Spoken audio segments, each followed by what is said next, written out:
प्रशासन के द्वारा ज़्यादा पिटाई होने के कारण इसकी स्थिति बिगड़ी है। और स्थिति बिगड़ने के बाद जो सदर हॉस्पिटल में रखा गया है, तो सदर हॉस्पिटल में हम लोगों ने जो पूछताछ किया, एक भी इंजेक्शन या एक भी सलाइन इसको नहीं चढ़ाया गया, बेहतर इलाज नहीं किया गया। बिहार सरकार की स्वास्थ्य विभाग की स्थिति है जो लाचार व्यवस्था है, उस लाचार व्यवस्था का यह शिकार हुआ है। जब रात को यहाँ लाइट कटती है तो यहाँ तक पिछले 32 महीनों से सदर अस्पताल में जनरेटर नहीं है। अब तो यही हो गया है कि अब अगर सदर अस्पताल मोतिहारी में इलाज कराना है तो घरे हनुमान जी के 2 अगरबत्ती जला के आना होगा कि हे हनुमान जी कहीं लाइट न कट जाए कि हमारा इलाज कैसे होगा। ये अस्पताल का व्यवस्था है। खबर बिहार के पूर्वी चंपारण जिला से आ रहा बा, जहाँ इलाज के दौरान एगो कैदी के मौत हो गई बा।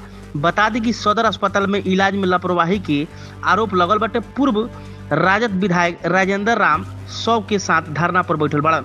वहीं बंजरिया थाना पुलिस नशा के हालात में शराब के साथ कैदी के कैले रहे गिरफ्तार के बाद पुलिस सोहन राम के 12 मई के जेल भेज दिलक। जेल गेट पर पहुंचते ही सोहन राम के तबीयत बिगड़ गई, जे पर जेल प्रशासन 12 मई के ही सोहन राम के मोतिहारी सदर अस्पताल में भर्ती करवा दिलक, जहां इलाज के दौरान सोहन राम के मौत हो गई। धरना पर बैठक पूर्व विधायक राजेंद्र राम सदर में इलाज में लापरवाही के आरोप लगेले बड़न। वही कहल जाता है कि सोहन राम के इलाज हाथ पैर बांध कर कल जात रहे। साथ ही पूर्व विधायक राजेंद्र राम कहले कि गिरफ्तार के दौरान बंजरिया थाना पुलिस सोहन राम के जमकर पिटाई कैले बा, जेकरा कारण जेल भेजल जाए के दौरान सोहन के तबीयत बिगड़ गई बा। देखिए, जैसा कि परिजन के द्वारा बताया गया है, 12 तारीख को उत्पाद विभाग या फिर बंजरिया थाना के द्वारा इस लड़का को शराब पीने के आरोप में गिरफ्तार की।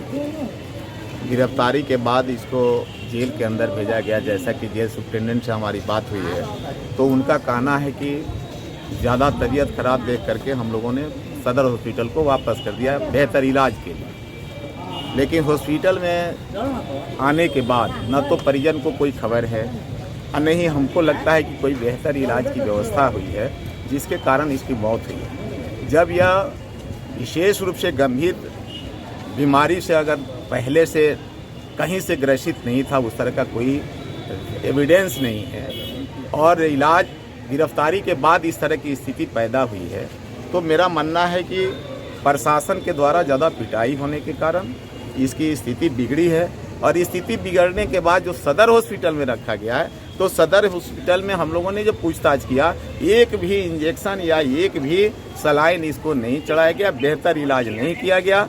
यहाँ तक कि कोई डॉक्टर देखने नहीं गए, सिर्फ एएनएम के माध्यम से इसको एका दोका गोली देने का प्रयास किया गया। अगर यह सही में गंभीर स्थिति जब होने लगा तो परिजन को खबर होना चाहिए था, हायर सेंटर में रेफर होना चाहिए था।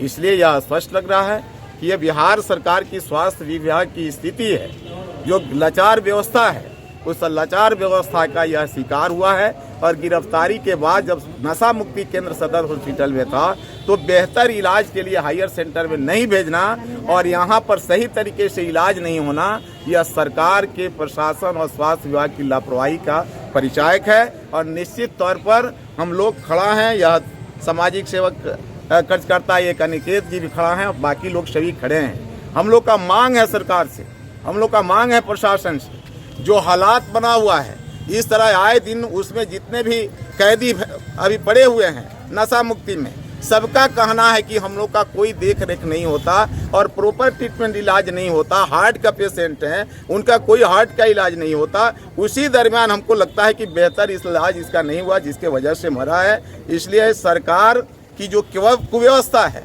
सरकार की गिरती हुई स्वास्थ्य व्यवस्था है, इसमें निश्चित तौर पर यह सरकार राक्षसनी व्यवस्था लागू की है। इसलिए सरकार के इस व्यवस्था का हम निंदा करते हैं और मांग करते हैं कि निश्चित तौर पर जो इसके जिम्मेवार लोग हैं इसके मरने का, उस पर कानूनी कार्रवाई हो और इसके परिजन को कम से कम 50 लाख रुपया मुआवजा, इसके घर के लोगों को एक सरकारी नौकरी सरकार दे, अन्यथा यह मैटर निश्चित तौर पर आंदोलन का रूप लेगा।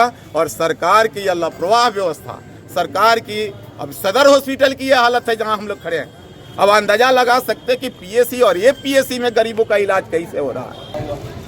किसी के निर्धारण के लिए, किसी कलेक्टर गरीबों के ट्रीटमेंट के लिए तो आता नहीं। अगर सही रूप से जांच हो जाए तो बहुत ही दुखद बात है कि बिहार का पूरा स्वास्थ्य व्यवस्था खुद वेंटिलेटर पर है, आखिरी सांस गिन रहा है और यहाँ का स्वास्थ्य व्यवस्था, यहाँ के व्यवस्था से उसका विश्वास उठ गया है। आपको मैं बता देना चाहता हूँ, जब रात को यहाँ लाइट कटती है तो यहाँ तक पिछले 32 महीनों से सदर अस्पताल में जनरेटर नहीं है। अब तो यही हो गया है कि अब अगर सदर अस्पताल मोतिहारी में इलाज कराना है तो घरे हनुमान जी के 2 अगरबत्ती जला के आना होगा कि हे हनुमान जी कहीं लाइट न कट जाए कि हमारा इलाज कैसे होगा। ये अस्पताल का व्यवस्था है। ये कैदी जो मरा है लापरवाही से मरा है, इसको एक दवा तक नहीं दी गई है, इस पर जांच होना चाहिए। और दूसरी चीज है, सिविल सर्जन महोदय इसका जांच नहीं करवाएंगे, वो इस बात का जांच करवाएंगे कि अस्पताल में ऑक्सीजन नहीं है। अगर कोई समाज सेवी है अगर सवाल करता है कि ऑक्सीजन प्लांट का अगर उद्घाटन हुआ है तो ऑक्सीजन क्यों नहीं मिल रहा है, उस पर अगर आवाज उठाता है कोई समाज सेवी तो उस पर जाँच बैठाने का लोग आदेश दे सकते हैं। लेकिन अगर मजदूर है, वो गरीब परिवार दबा कुचला अगर मरता है लापरवाही से तो उसके खिलाफ जांच बैठाते हैं कि नहीं बैठाते हैं, यही पूरा जिला का लोग देखना चाहता है और देखेगा।